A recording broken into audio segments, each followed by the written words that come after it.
Good morning, everybody. Welcome to those of you who've logged in online and to those of you in the room today. And welcome to ABL's Maritime Market Briefing for June 2024. My name is Mark McGowan. I'm the Global Managing Director for Maritime here at ABL. And today's presentation is accredited by the Chartered Insurance Institute, and delegates can claim up to 1 CPD hour for your participation. We will therefore keep a record of those of you in the room today and those of you logging online. If you haven't done so already, please make sure you sign in with the team at the desk outside after the briefing in order to receive our follow-up email and the accreditation certificate. Just a quick reminder today, we will be ending the webinar portion of the briefing after the technical presentation, and the marine casualty case reports will only be presented in person. Of course, we are happy to discuss with anyone who would like more information on them post-briefing and look at how we can make this data available to you. So please come and see me or drop me an email afterwards. I'm delighted to introduce our presenters today. Stefano, who is ABL's Associate Director for Maritime Decarbonisation, will be giving the technical part of the presentation, presenting on the topic of major levers for maritime decarbonisation. And this month, we've got a new member to the team who'll be reading the case reports. Josh will be doing this, and he's a graduate engineer on the ABL Engineering Development Scheme, and he's currently working for our sister company, Longitude Engineering. The information contained in these presentations and any opinions or comments expressed are those of the presenters and not necessarily those of ABL Group or other associated companies. And the usual caveats apply, Chatham House rules apply, as per normal. And at the end of today's briefing, can we please ask everyone to take a bit of time out of the day to complete the online survey? This is important for us to keep our CPD accreditation and to continue to offer you the briefings that will meet your requirements. You can use this QR code, or it's also on display outside, and we'll be dropping you all an email afterwards as well. Again, we like to remind ourselves of this every month. ABL is a very proud signatory to the Neptune Declaration on Seafarer Wellbeing and Crew Change. And this is very important to us. Many of us here at ABL have a seafaring background. And this is an important initiative which has made leaps and bounds in terms of looking after seafarers since COVID began and moving forward.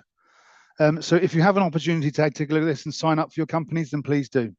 I'm now going to hand over to Stefano, who's going to kick off the technical presentation.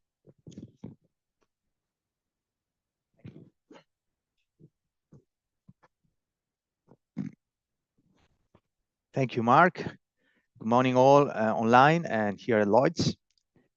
So I'm pleased to give you a presentation on maritime decarbonization and what can be done in order to basically reduce it.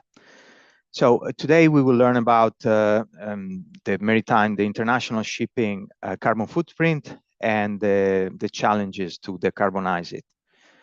Then about the major levers, which is essentially what can be done in order to decarbonize the industry. And we will also look into the main causes of greenhouse gases emission in vessel. And what are the risks? But most importantly, what is the uncertainty in determining this risk? Because it's all new, novel, quite difficult to understand. Okay, let's start. Okay, the main assumption that we'll make for this presentation is that climate change is happening and is caused by anthropogenic emissions, greenhouse gases, and that is it poses potentially an existential threat to the human race. Those are the assumptions, and maybe some don't agree with that, but for the presentation, we will assume that this is true. So the contribution in terms of greenhouse gases emissions of the maritime sector, of the shipping sector, is 3% of worldwide greenhouse gases, anthropogenic emissions. And if shipping was a country, it would be the 6th emitter in terms of amount of emissions. So it would be of the same emission of Germany, more or less. If nothing is done, emission will increase dramatically, emissions from shipping. And in order to comply with the Paris Agreement, which is about limiting these emissions to a reasonable level, all human activity should go to a net zero by 2050. This is according to latest the latest reports. The cost of doing nothing for international shipping is greater than the cost of doing something, and by some has been estimated to 25 billion a year. The International Maritime Organization has done a lot, or has tried to do a lot in order to reduce the carbon footprint of the industry. They started about 10 years ago, a little bit more. And recently, in 2023, with MEPC 80 in July last year, there has been a fundamental increase of ambitions in terms of decarbonization of the industry. The ambition has gone from 50% of greenhouse gases reduction by 2050, or about 2050, to net zero by 2050. And from a tank to wake perspective, which is essentially considering the emissions that happen on the vessel, to a wake to wake, to a well to wake perspective, which is about the emissions of fuel and energy from the time they are produced to the time that they are used to into the vessel. So a big increase in ambitions. The big drivers for decarbonization in shipping are legislation and also societal pressure. When it comes to legislation, the big players have been the IMO, the European Union, that is on the forefront in this matter, in decarbonization, and then there are some voluntary pledges like the Poseidon Principles. Maybe you have heard of it because there is a Poseidon Principle for insurance. Most of the current legislation is about increasing the efficiency, the energy efficiency of the vessels at IMO level. The EU have introduced also some regulations that are similar, and also a tax or an emission trade scheme, and the UK has followed after a little while. The future is also about reducing the carbon intensity of fuel and energy and introducing more global taxes. Yeah. And at EU level,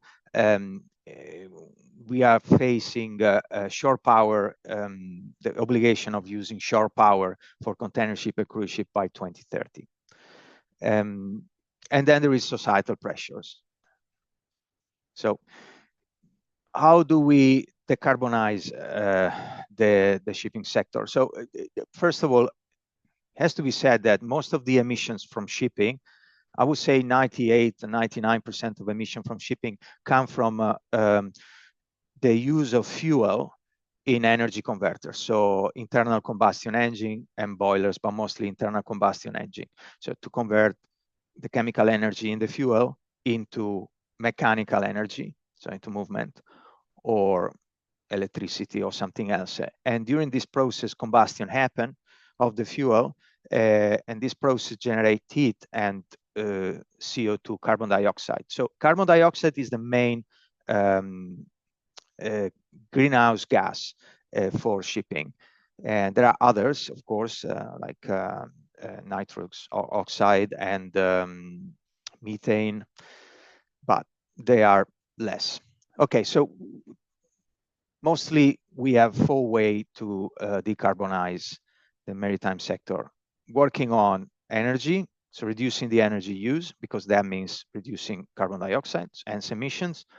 Carbon captures, using the usual fuels and then sucking away the carbon dioxide. And then alternative energy and fuel. Fuel is a form of energy, so using something different that doesn't produce as much GHG emissions. Okay, so let's look into those more into details. Energy efficiency. There is a lot that can be done operationally on vessels, and these are just a few examples. Weather routing, so trying to find weather patches where there are less currents, tides, better winds, is a way to reduce fuel consumption, increase energy efficiency and emissions. Speed optimization.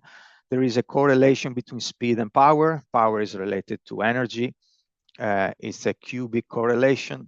1 knot less of speed means quite a 2-digit improvement in terms of energy, power energy, and emissions. So just adjustment, little adjustment on speed can make a lot of difference in terms of emissions. Cleaning the hull. The hull is very important. It goes into the water. Going through the water at a certain speed, friction happen. So there is a force generated. If the hull is smooth, there is less friction for the same speed, and less energy used to go at the same speed. So if the hull can be cleaned, even while it's in the water, there could be potentially a gain in efficiency and reduction of emissions. Digitization is another way to reduce emissions. How? So acquisition of data. So basically, if you know what's happening on your vessel, you know what to do. So transparency on what's happening to the vessel in terms of emission, and automating processes. Power management system is one of the typical one, especially for electrical ships. And then just-in-time arrivals, kill, go fast, and then wait, which is a practice. Now go at 14 knots, then wait a week until you offload. So you go fast, you burn more, and then you wait and you pollute the harbor, and you create emissions there. So just-in-time arrival, that's another big one. So let's look into what can be done to the hull now in terms of energy efficiency. So again, we have a few examples here, just representative of different type of solutions. So we can act on the hull, on air lubrication, which means to essentially introduce air between the hull and the water, and that's smoother than the hull, and therefore it's another way to reduce friction. It can be done in different ways.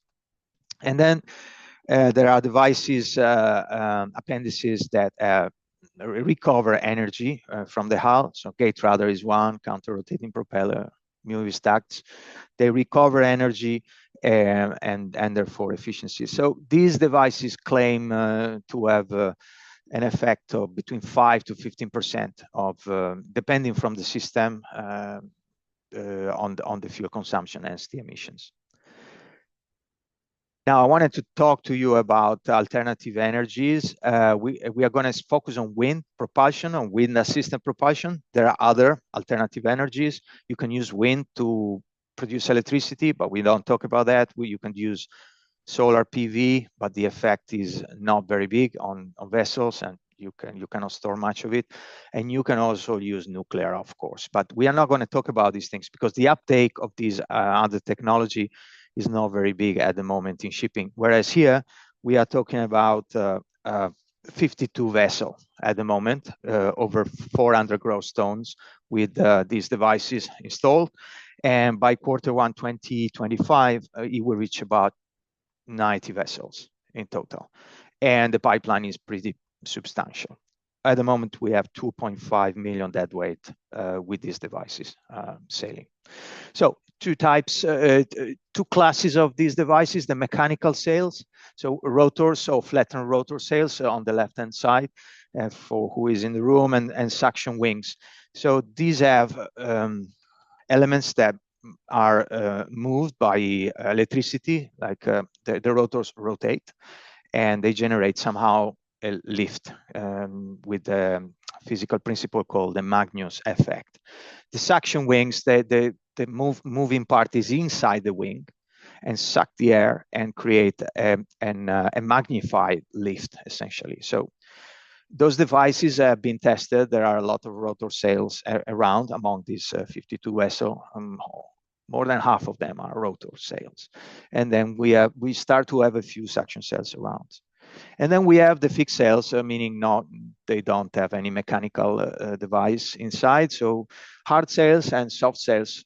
Hard sails, they go without saying more, is a sails, but it's like an aeroplane wing, but is rather than being horizontal is vertical essentially. And the soft sails, they can span from the sails that you can see in a yacht to things like the inflatable sails proposed by Wizamo, which is a spin-off from Michelin up there. So they have a prototype in the water on a sailing boat, but next year they will have the first cargo ship with a demonstrator. And then here we have on the lower end, we have a Chantier de l'Atlantique concept. It's more than a concept. Something has been built with those sails for a cruise ships or a high volume vessel. Okay, so I just wanted to show you here a few examples that are sailing of these ships and devices, and you maybe one day you will have to insure one of those, or maybe you're already doing it. Yeah. Yes, so the International Wind Ship Association is the association that collect all the people. That is basically an industry association that is now has more than 100 members. Started in 2013, and with nobody. So the uptake has been quite big. We are a member because we believe in wind. One thing to be said about wind propulsion is that the energy from the wind is transformed almost all into propulsion force by the wind propulsion system. There are some losses, but not much, okay? I wanted to draw a parallel with these slides that come from a paper. You can see the reference on the bottom right, with the propelling the vessel with fuel, with alternative fuel. To make alternative fuel, you need to generate electricity from renewable, because otherwise is not alternative. Then use it to produce hydrogen, doing the hydrolysis of water. So you convert it, and then you put it into a combustion engine, and then it goes in that propeller. So for 1 unit of energy that goes into a wind turbine, you lose 90% of it. Yeah, whereas with wind propulsion, it goes all into the system. So it's quite an efficient way to propel a vessel. Okay, so let's talk about carbon capture and storage. This is very interesting. So these slides show the supply chain, or the various elements that needs to be there in order to make carbon capture working. There is a device on board, or a machinery that capture the carbon in the vessel from the flue gases, or the combustion gases of the engine. Then this is stored on board. It needs to be transferred somewhere on land, and then from there, so either via ships or directly import into a permanent storage location that can host it, because not all geological formation can host carbon dioxide. I mean, they leak, so it needs to be a formation that doesn't leak. And so it's quite complex. You need to have all this stuff together in order to make it work. And shipping is a global business, and so if you just have it in one place, it wouldn't work, at least not now. So how does it work on a vessel? So you can see in this little sketch, you have an internal combustion engine. On the flue gases, there is a treatment that happen. One of the common one is with the amine liquid. So it's a chemical absorption system. And so you need some power, some steam. So there is some energy that goes into it. And then once it's captured, it's stored in a tank. Carbon dioxide is heavy. Is a gas, but it's heavy. So every tons of fuel that you burn is 3.2 tons of carbon dioxide. And even if it's a gas, the mass is still there. Okay, so you have to store a lot of weight on board. That's a problem. So it can limit your payload. In this diagram, we just show how the amine absorption system works. Is one of the systems that can be used for carbon capture, but is the one that is actually viable for vessels, because the others present some technical difficulties. And here, I just wanted to show that there are some examples around of these systems. Okay, so the next lever for decarbonization or option is alternative fuels. Two ways to do alternative fuels from renewable energy, and the other one is from a biofeed. It could be biomass or bio waste. Now, it's really alternative is the biomass or biofeed are, yes, I mean, there are some issues there with the biomass because biomass means you grow some crops and you use it to make fuel. And if you use it for making fuel, you don't use it for making food. So there could be some food security issues. So all that is, I mean, needs to be addressed. Bio-waste is less controversial because it's waste. But of course, again, there are some controversy there too, if it's sustainable or not.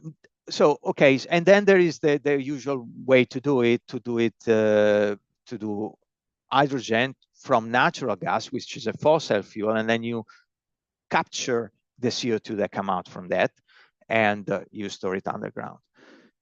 With hydrogen generated from electricity or natural gas with carbon captures, other things are added, other chemical elements, so carbon mostly, and you make a fuel, or nitrogen in case of ammonia, you make a fuel, ammonia or methanol or other fuels. And the same with biomass, there's a biosynthesis process and you make a biodiesel or something like that. So you can see the way, the well-to-wake emissions of this fuel on the right-hand side is not zero. There is some emissions compare, you know, so there is some carbon footprint there. In some cases, quite a bit, like blue ammonia, 20%, 16%. Okay, this table just want to show that with alternative fuels, we are not right there. Okay, so all the yellow and red dot show some issues to the implementation of this fuel. So there is a lot of work that needs to be done in order to get them online. So there has been a lot of talk about ammonia or e-ammonia or alternative ammonia or methanol, and the methanol is more feasible, ammonia less, but they whole have issues. And it's not some of the issues are not technical. It's about supply chain issues, so availability of the fuel.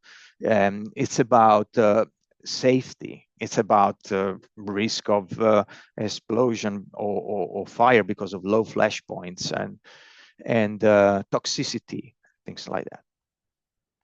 So we will need alternative fuel, but they need to reach maturity, and we are not quite there. So from these slides, the only things, these are technical characteristics. I just want the takeaway that I want from this is about energy density. They have, all these alternative fuels have somehow an energy density that is lower than diesel or heavy fuel oil, meaning that if you have a tank and now you store your diesel or your heavy fuel oil into that tank, if you use the same volume for alternative fuel, you go half of the distance, half of the range. Or you have to increase, you have to double your capacity on board, and so you reduce your payload. So that's a technical problem. That's a physical, technical problem with alternative fuel. That reinforces the fact that energy efficiency is very important. You become more efficient, you need less fuel to do the same range, and or less energy, let's put it this way, and so you can work towards decarbonization. Again, alternative fuels are great, but they are not easy and they are not efficient either. 1 kilowatt-hours of of renewable energy make 80% losses to the propeller because of all the passages, all the processes that you have to go through in order to make it. The other consideration is about we are not the only one that need renewable energy to make fuel or to make something else. We need to decarbonize all the activities, the human activities that we have. So these diagrams show what you need today in terms of renewable energy in order to decarbonize the entire international shipping. So it's 53.9% of renewable energy produced today would be needed to produce all the fuel. In this case, they took ammonia as an example, to decarbonize the entire fleet. And you gain 3% of global GHG emissions. So you reduce that 3%. If you put that into e-vehicles, for example, you reduce GHG emission of 11.5%. And the third example is if you replace coal power stations with electricity, which is a direct swap, you reduce GHG emission of 15%. So if we take things into perspective, we probably want to do one of the other things. Okay, so what's the pathway? The way in which we see it is that initially we need to work on to decarbonize the sector. We need to work on efficiency and wind propulsion, and then towards 2040 there will be more uptake of alternative fuels and carbon capture and storage, and then by 2050 we will have more of it. So this is just an idea that a sense that we have of how things could go for ABL. So in conclusions, we talk about risk. We didn't talk much about risk. Why? Because we don't know. Assessment needs to be done for each situation. There is not much about risk, but all these technology are new. And therefore, the suppliers are also new, oftentimes. So maintenance and service can be lacking, or the procedure needs to be tested. The service network with trained personnel needs to be there. It's something that is not there yet. So it's a risk. There is no maintenance. There is no maintenance schedules. The technology are high cost. Therefore, if you need to insure them, you are insuring something that is high cost. The reason why they are high cost is because there is no economy of scale. The cost will go down. It's not going to stay like it is now. There will be an uptake. Complexity increases, so it's more difficult to understand. There could be failure because of that. And there is training that needs to be done to 1.8 million seafarers on energy efficiency and those technologies, which is a big challenge. Using different operational measure and technology together is the way to go, but there could be some knockdown effect. For example, when you slow steam, okay, you burn less fuel, but the main engine combustion maybe is not so good, and so you can have some early maintenance to do, and if it's not done, there could be some failure. It's just an example, but there are a few of those. And alternative fuels, you have fire, explosion, toxicity, etc., etc. So the challenges are these, in my view. Novel technologies, we need to assess if they work. The cost, how to finance it. There is not much regulation ready. I'm talking about policy, high-level policy, yes, are under development, but regulation, class rules, and way to deal with the practical issues from a regulatory point of view. Supply chain often is not there. The training, we spoke about that, and various technical challenges like energy density and so forth. Okay, so I just wanted to say something that we are in ABL. We've been approached by a prime university in maritime technology, and they were talking about developing a decision support tool for safety and risk of alternative fuels in this sector. So we are thinking about doing it. So because there is nothing like that, so assessing risk, hazards. So it's a digital tool. So if any of you is interested in a project like this, any of your companies, please let me know. I would be interested to hear what you're interested on, and maybe we can work together on it. Okay, so last concluding remarks. So risk, there is risk, but it needs to be assessed, and there is a lot of uncertainty. So every case or technology is a different world, and an assessment needs to be done specific to that technology, and sometimes the installation. The science is moving faster, and economics also is moving faster. The transition is happening. But it needs to be as fast as possible, because the indicators show that fast transition is less expensive than a slow one. There is no silver bullet, so we will need to work on multiple planes, energy efficiency, alternative energies, and then the fuel eventually, and carbon captures. Yes, combination of preventing and capturing emission is the beginning of this journey, in our view. Alternative fuels have challenges. They will come online eventually because they will have to pick up the shortfall that we can make with efficiency and other measures. All this uncertainty on regulations and technology make investment difficult because they are long time horizon, and now we don't know what's happening tomorrow, essentially. There is a lack of standards and regulations, and we are competing with other sector for the fuels. But there is an opportunity for shipping to increase the volume of shipping of goods that are shipped, because shipping is, in any case, a very efficient way to transport things around. It's the most efficient way, even today. So most efficiently means less fuel used and less emissions. And last, I just wanted to point out that if you are interested in energy transition, which is behind the decarbonization on the shipping sector, we have a white paper available for you on our website. So it's a very interesting one, written by Dr. Akhilan, our Chief Energy Transition Officer. It touched on some very interesting point. For example, the fact that GHG emissions are growing, but renewable uptake is the fastest of any other type of energy in the history of our race. And renewable is outperforming traditional energy in efficiency and cost.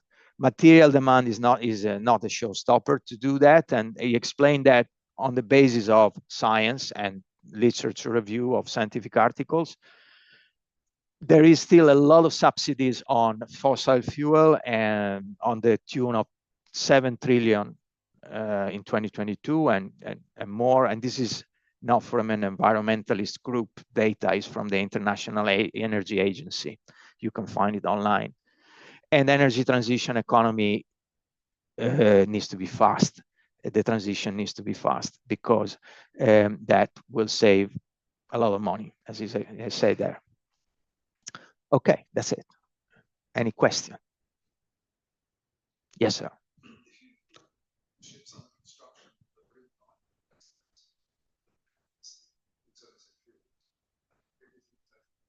Yeah.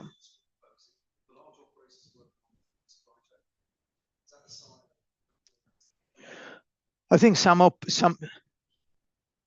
yes. So the question is, in the IMO database, the majority of ships with alternative fuels are fueled by methanol. And the question is, has the industry decided to go on that path of methanol? Is that right? Yeah. So I don't think there has been such decision. If you look at the new construction order, yeah, of course, there is an uptake on methanol, because the technology, the internal combustion engine and containment of methanol is there. There is a little bit more regulation, and Maersk have decided to go that way. So Maersk is colossal. So obviously you can see it in the numbers. I would say it's just a technology for the vessel side. When it comes to the supply chain, there are still issues with methanol. Maersk is investing in that too, but others that are not so big, they can't. So there is no viability. Yeah. So to answer your question, I don't think so. But at the moment, a lot of orders are with methanol, is a fact.